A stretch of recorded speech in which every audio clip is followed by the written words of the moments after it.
Donald Trump प्रशासन एक बार फिर एक बड़े और विवादास्पद कदम की तैयारी कर रहा है। इस बार चर्चा एक नए ट्रैवल बैन की है जो करीब 43 देशों के नागरिकों को प्रभावित कर सकता है। ये प्रतिबंध पहले कार्यकाल में लाए गए ट्रैवल बैन से कहीं ज्यादा व्यापक और कड़ा होगा। अगर ये प्रस्ताव लागू होता है तो इसका असर 3 महाद्वीपों के दर्जनों देशों पर पड़ेगा और अमेरिका की इमिग्रेशन पॉलिसी को पूरी तरह बदल सकता है।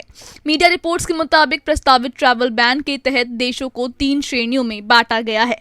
पहली श्रेणी यानी रेड कैटेगरी उन 10 देशों की है जिन्हें फुल वीजा सस्पेंशन का सामना करना पड़ेगा। इसमें अफगानिस्तान, ईरान, सीरिया, क्यूबा और नॉर्थ कोरिया जैसे देश शामिल हैं। इन देशों के नागरिकों को अमेरिका में किसी भी उद्देश्य, चाहे वो पर्यटन हो, व्यापार हो या पढ़ाई के लिए प्रवेश की अनुमति नहीं दी जाएगी। दूसरी कैटेगरी है ऑरेंज, जिसमें 5 देशों जैसे हैती, इरिट्रिया, म्यांमार, लाओस और साउथ सूडान को आंशिक वीजा सस्पेंशन झेलना होगा। इसका मतलब ये है कि इन देशों के नागरिकों के टूरिस्ट, स्टूडेंट या अन्य वीजा रद्द किए जा सकते हैं, हालांकि कुछ अपवाद संभव हैं। तीसरी कैटेगरी है येलो, जिसमें 26 देशों को प्रोबेशन पीरियड दिया जाएगा। पाकिस्तान, बेलारूस और तुर्कमेनिस्तान जैसे देशों को 60 दिनों का समय दिया जाएगा ताकि वे अपनी सुरक्षा और वेरिफिकेशन प्रक्रिया को दुरुस्त करें। अगर तय समय में सुधार नहीं होता तो इन देशों पर भी आंशिक पाबंदियां लग सकती हैं। ये नया प्रस्ताव पहले से लागू ट्रैवल बैन से अलग और बड़ा है। 2017 में ट्रंप प्रशासन ने जो पहला ट्रैवल बैन लागू किया था वो मुख्य रूप से मुस्लिम बहुल देशों पर केंद्रित था, लेकिन ये नया प्रतिबंध कहीं ज्यादा व्यापक है, जिसमें बेलारूस, हैती जैसे देश शामिल हैं। प्रशासन का तर्क है कि ये कदम अमेरिका की राष्ट्र सुरक्षा को ध्यान में रखते हुए उठाया जा रहा है ताकि ट्रैवलर्स की कड़ी जांच और वेरिफिकेशन सुनिश्चित किया जा सके।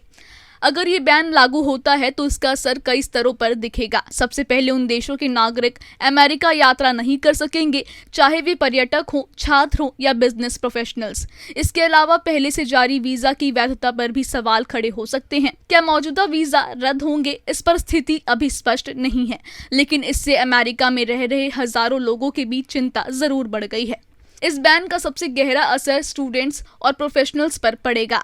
म्यांमार, हैती या साउथ सूडान जैसे देशों से अमेरिका में पढ़ाई के लिए आने वाले छात्रों को अब अतिरिक्त कठिनाइयों का सामना करना पड़ सकता है। इसके साथ ही प्रोफेशनल्स, मेडिकल स्टाफ और स्कॉलरशिप होल्डर भी प्रभावित हो सकते हैं। अगर आप किसी ऐसे देश से हैं जो इस प्रस्तावित बैन की लिस्ट में आता है तो आपको सतर्क रहने की जरूरत है। अमेरिका की यात्रा की योजना बना रहे हैं तो वीजा स्थिति पर नजर रखें और संभावित बदलावों के लिए तैयार रहें। अगर आपके पास पहले से वीजा है तो उसकी वैधता पर प्रभाव पड़ सकता है, खासकर रेड कैटेगरी वाले देशों के लिए। अगर आप ग्रीन कार्ड होल्डर हैं तो आप शायद इस बैन से बाहर होंगे, लेकिन राजनीतिक गतिविधियों या विरोध प्रदर्शनों में भाग लेने वाले लोगों पर विशेष नजर रखी जा सकती है। कुल मिलाकर ये प्रस्ताव न केवल हजारों लोगों की जिंदगी को प्रभावित कर सकता है, बल्कि अमेरिका की विदेश नीति और वैश्विक रिश्तों पर भी दूरगामी असर डाल सकता है। ट्रंप का ये कदम अगर अमल में आता है तो ये अमेरिका के आव्रजन तंत्र में एक नए अध्याय की शुरुआत करेगा और शायद इसे आने वाली पीढ़ियों तक महसूस किया जाएगा।